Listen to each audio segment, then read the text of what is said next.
Hello, once again. This is Francis Mahan from A Journey into the Mind, your host. As usual, I'm back with some more news, more information, and more theory about the mind, the science of creativity, and the demands of today's society.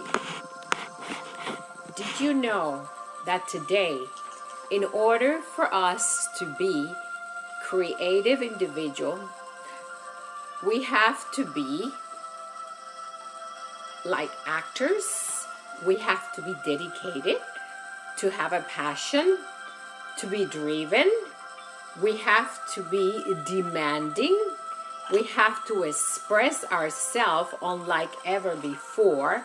And because our audience is so much more in tune into the visual interpretation of advertising and marketing, we also have to be more creative when it comes to innovation, creativity, and ideas that can enhance the products that we sell, the products that we are trying to innovate or have out in the market to be sell. We also have to be very flexible. In other words, we have to be entertainers. We have to be like an actor. We have to perform more because more is demanding of us. To be creative, it takes a lot nowadays. It's not just your simple new product and it's advertised and it's sold and it's in the market and it's out there and it's going to be purchased. The reason being is there is more competition. There is so much more being creative, and innovation is being taken to a higher level than ever before. If we can think of innovation and think of Apple phone, Apple computers, and the way by which they have succeeded in the market, we can understand that marketing and sales nowadays takes more than what it used to before. Which brings me to one aspect of reality in today's society. In the way that society is changing, things are of higher demand than ever before.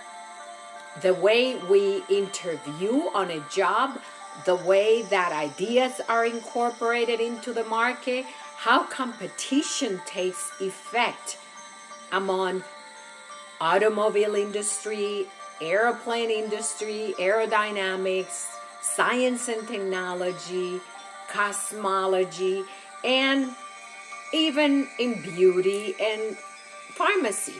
Everything is taking a turn for the better. But at the same time, have you ever asked yourself the following question?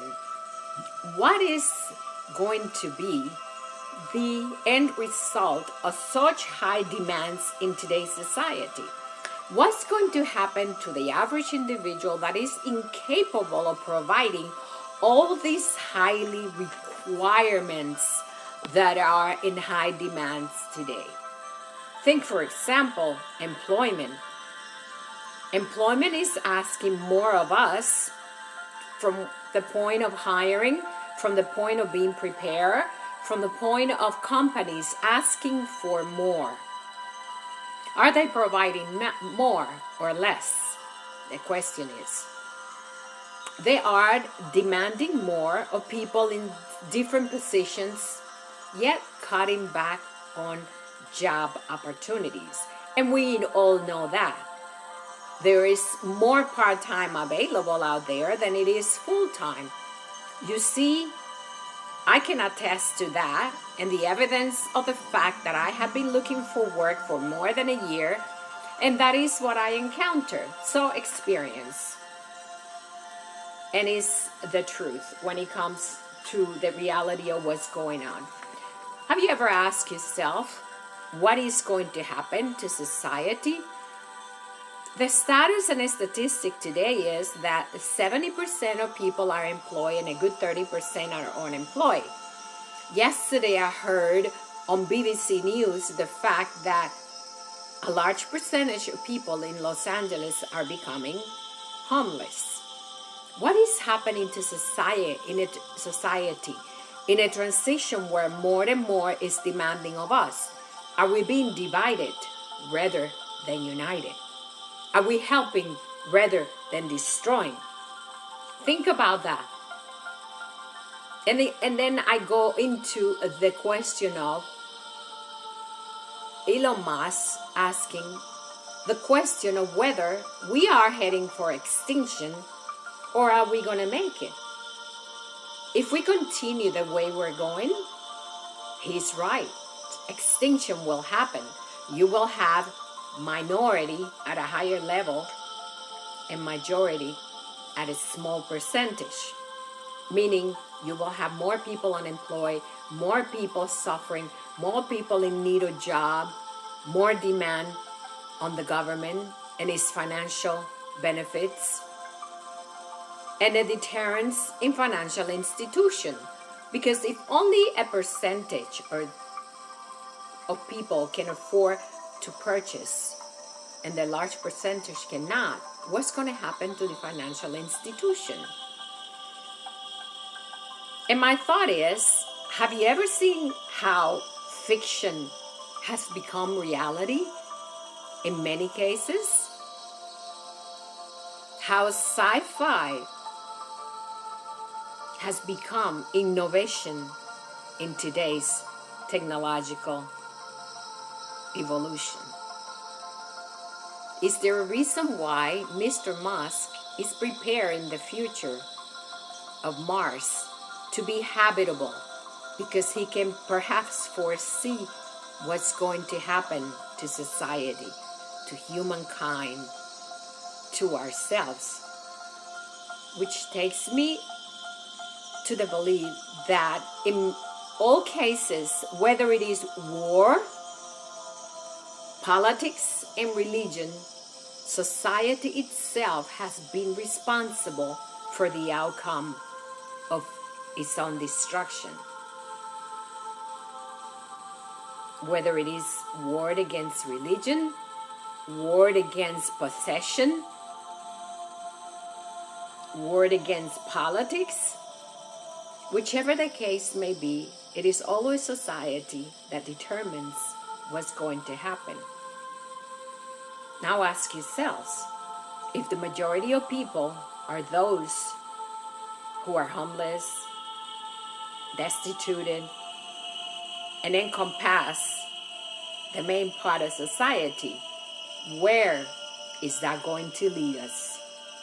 How do you see the future? Is fiction going to become a reality? We can very easily become the catalyst of our own making. The more we control our society and determine that is necessary to have certain criteria by which someone can fail or succeed, the more we destroy the possibility of people advancing. Isn't the purpose of life to help one another rather than destroy those who are incapable of doing certain things? This is the reason why I love meditation and I love yoga, because both of them encompass the ability of enhancing your mind, your body, and your soul. The purpose of life is to enhance ourselves, not destroy. I once listened to Bruce Lipton discuss the fact that when he studied neuroscience, he understood how it was possible for people who are in search of a relationship or in search of a job to set very high standards by which they go out and they expect things to happen the way they program it. And unfortunately, at some point, things did not work out the way they wanted to after several trials. And what happened was that psychologically, they were diminish. They were hopeless. They had a negative perception about either relationship or job opportunity and the job market. This is what happened in neuroscience when a person tried to build up a perception of the world that is not the way that it is, and then is unable to try to deal with it. So what happens when a person is unable to deal with that? He's disappointed, discouraged, he's negative, and at some point, he quits. He gives up in society. He gives up on the opportunities that are out there. Can you imagine someone that has 3 or 4 children, is been unemployed for 6 months, is out in the market looking for a job almost every week, and is unable to get a job? What does that do to the spirit, to the mind, even to the body? It destroys the cells. It destroys the possibility of having a positive outlook in life unless someone is extremely strong inside, which is a strength that one has to build in order to succeed, because you cannot let society and the environment beat you up. No matter what, you have to keep a positive state, a positive outlook, a positive perception about what is out there, and think that no matter what happened, there is something out there waiting for you, regardless of what is happening today, regardless of the outcome of that person's ability to go out and continue to search for what they want. As society advances and evolves and the demands are higher, trust me, the possibilities are lower for those who are not prepared to deal at the level that is demanded. So what do we do with these people? Do we train them? Do we help them? Or do we simply outcast them as individuals who are incapable of dealing with reality? Can you imagine somebody's child saying, "Mommy, I'm hungry. Mommy, I can't sleep. Mommy, we don't have money for us to pay for our books for school"?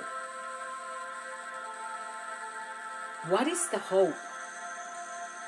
And the meager amount that is given from the government to support is not sufficient for someone to survive.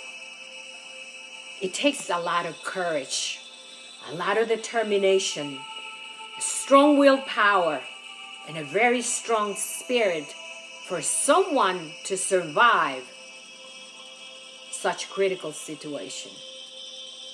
It takes a lot. It's not easy. It's not easy. I am thankful to say that the only responsibility I have is a puppy, and perhaps I can deal with things a lot easier than those who are in a very difficult situation. Very different circumstances. Yet there are days when I get up and I wonder, what's next? What's going to happen?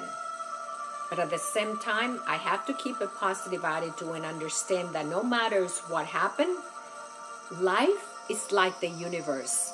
Regardless of what is going on out in the universe, whether dark energy is taking all the planets and separating them, there is always a gap to get into a different dimension and find a way by which things can navigate with positive energy, with us, with the universe, with our spirit, with our mind, and even with our body. Because we have to take care of this physical being also in order to withstand everything that goes out on the outside. The environment with people, demands, evolution, time, space, dimension, and the currents of energy around us, above us, and beneath. It has been a pleasure as usual. I thank you so much for listening. This is Francis Mahan from A Journey into the Mind, on a perspective about the possibility of the future, evolution of time at present, situation happening, and how do we deal with everyday encumbrances. Thank you so much. Goodbye. Have a wonderful day.